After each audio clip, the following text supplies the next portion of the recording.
Bab 59. Aku percaya padanya. Sepasang pria dan wanita di samping kiri Mileye langsung berhati-hati dan mundur beberapa langkah. Mereka berdua sama sekali tidak melihat kenapa Gavin bisa terpelanting tadi. Orang yang bisa tanpa disadari menyerang Gavin, maka pasti merupakan lawan berat bagi mereka. Ekspresi wajah Gavin sedikit masam. Karena dia sendiri tidak tahu kenapa dirinya bisa terpelanting ke belakang tadi. Siapa yang menamparnya? Dia melihat sekitar tapi tidak melihat sosok apapun. Akhirnya, dia memandang ke arah Mileye.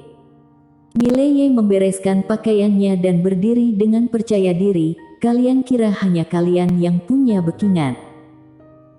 Usai berkata, dia mengacungkan satu jari dan melambaikannya. Tidak, sebenarnya aku juga punya backingan. Siapa yang berkelana di luar tidak memiliki backingan? Kamu. Plak. Pada saat ini, kembali terdengar suara tamparan yang nyaring. Satu orang terpelanting terbang. Orang yang terpelanting bukanlah Gavin, melainkan Mileye. Gavin dan lainnya langsung tercengang melihat semua ini. Mileye sedikit tercengang. Sialan, bocah kecil ini akan menamparkan orang yang tidak dia sukai. Akan tetapi, bolehkah ketika tidak ada orang barulah menamparnya, sekarang sudah membuat dia merasa malu. Mileye bangkit perlahan-lahan, di pipi kanannya juga muncul bekas cakar kecil. Suasana menjadi sedikit aneh.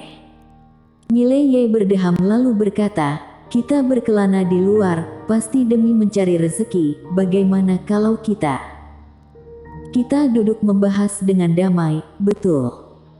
Gavin yang ada di kejauhan mendadak berkata, apakah ini maksudmu? Mileye berkata dengan serius, tak kusangka, kita memiliki pemikiran yang sama, aku. Gavin langsung menggelengkan kepala dan memotong pembicaraan Mileye, sebelumnya aku mengira otakmu sedikit bermasalah, tapi sekarang, otakmu benaran. Dia hanya berkata setengah langsung berhenti.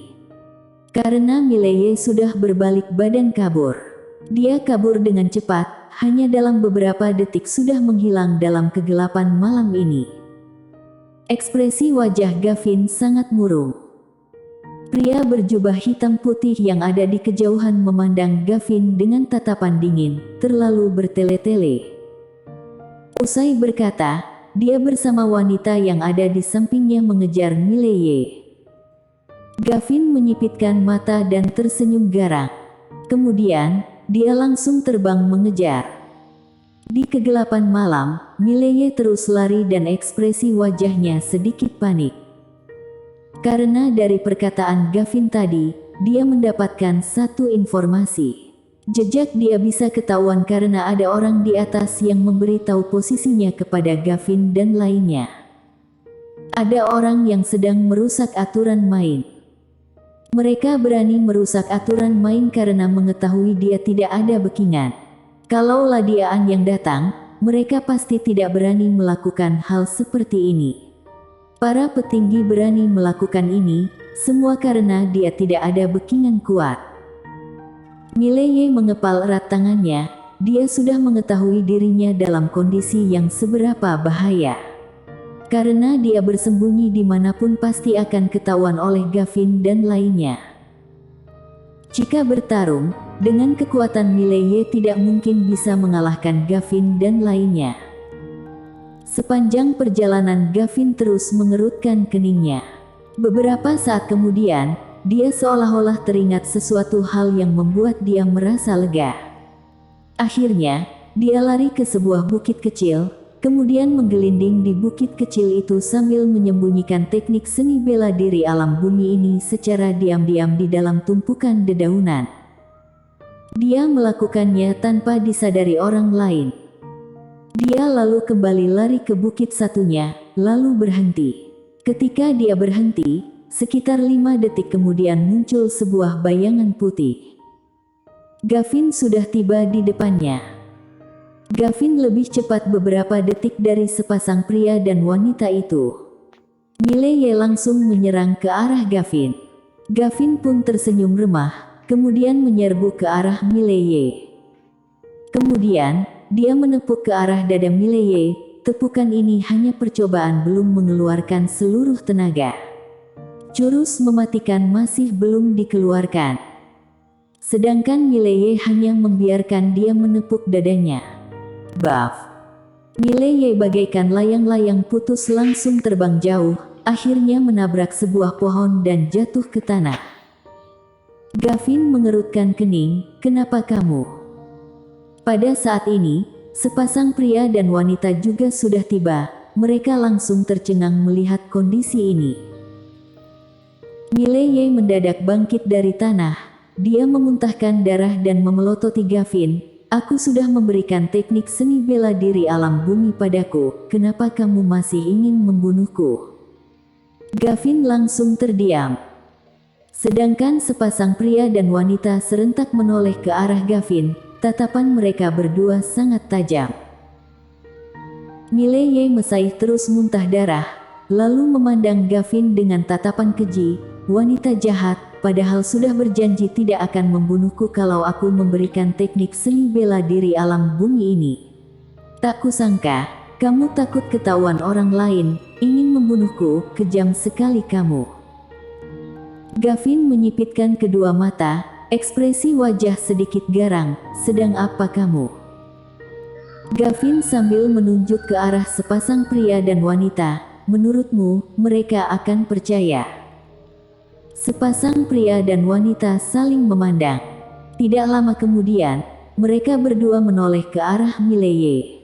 Dan di saat itu juga, Mileye mendadak menanggalkan jubahnya, dan hanya sisa celana dalam saja.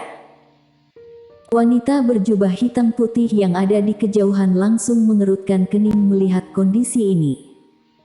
Mileye menunjuk tubuhnya, "Kamu sudah lihat, sudah tidak ada barang apapun di badanku." Kemudian, dia menunjuk Gavin, "Apakah kamu berani memperlihatkan benda yang ada di cincin penyimpananmu itu? Apa kamu berani?" Mendengar perkataan ini, sepasang pria dan wanita memandang ke arah Gavin, lebih tepatnya memandang ke cincin yang ada di jari Gavin. Gavin memelototi Mileye, muncul tatapan membunuh di matanya. "Padahal kamu juga termasuk seorang kultivator pedang sempurna, tak kusangka begitu tidak tahu malu. Apakah kamu kultivator tidak tahu malu?" Usai berkata, sebuah aura kuat langsung keluar dari badannya dan menekan ke arah Mileye.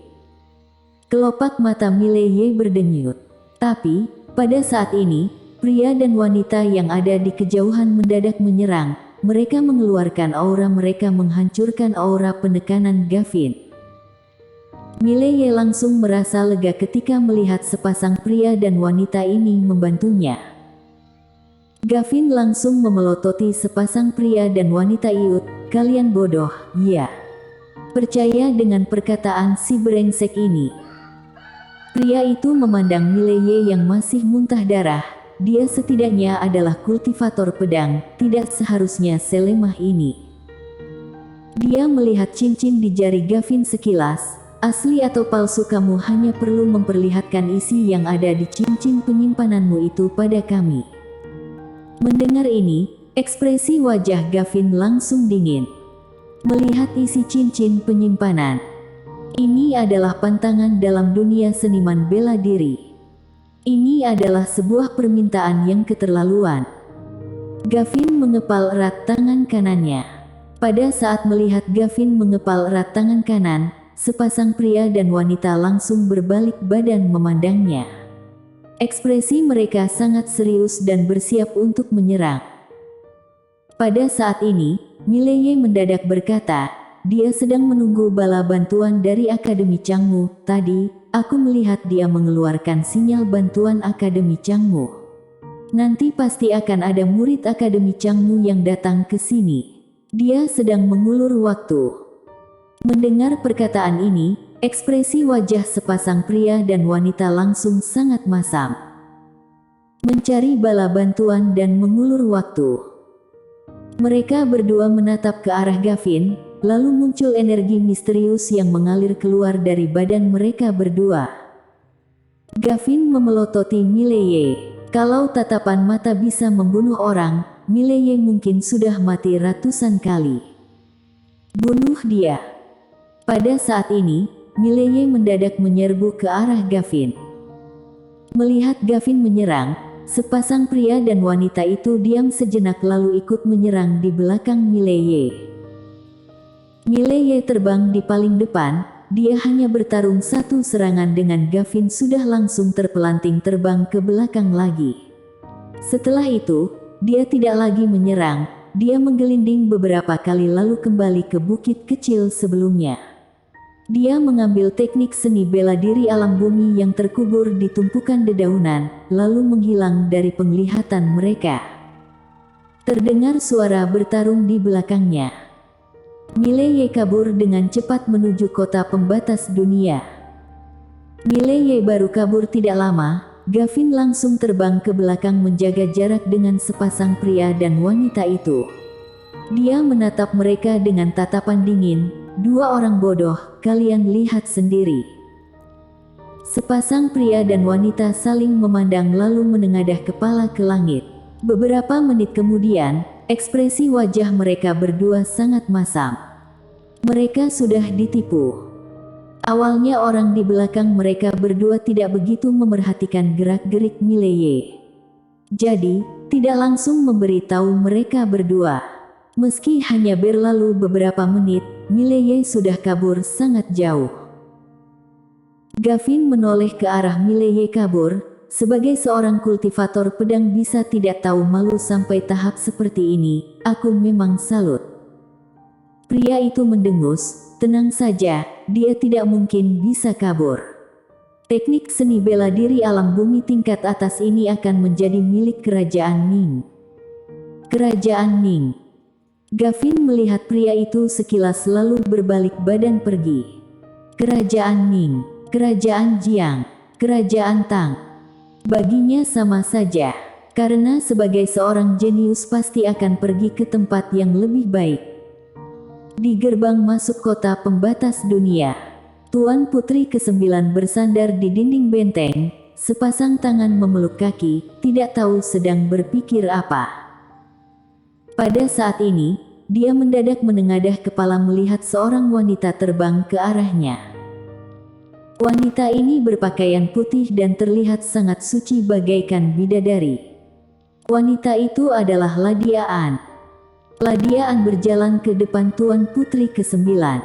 Di saat Tuan Putri ke-9 mau berbicara, Ladia An menoleh ke arah pegunungan dan berkata, "Kamu sudah salah prasangka." Tuan Putri ke-9 mengerutkan kening. Ladia An lanjut berkata, "Dia bukan orang seperti itu." Tuan Putri ke-9 berkata dengan suara serius, "Siapa yang tidak tertarik dengan teknik seni bela diri alam bumi tingkat atas?" Ladia An tersenyum, "Aku percaya padanya." Bersambung.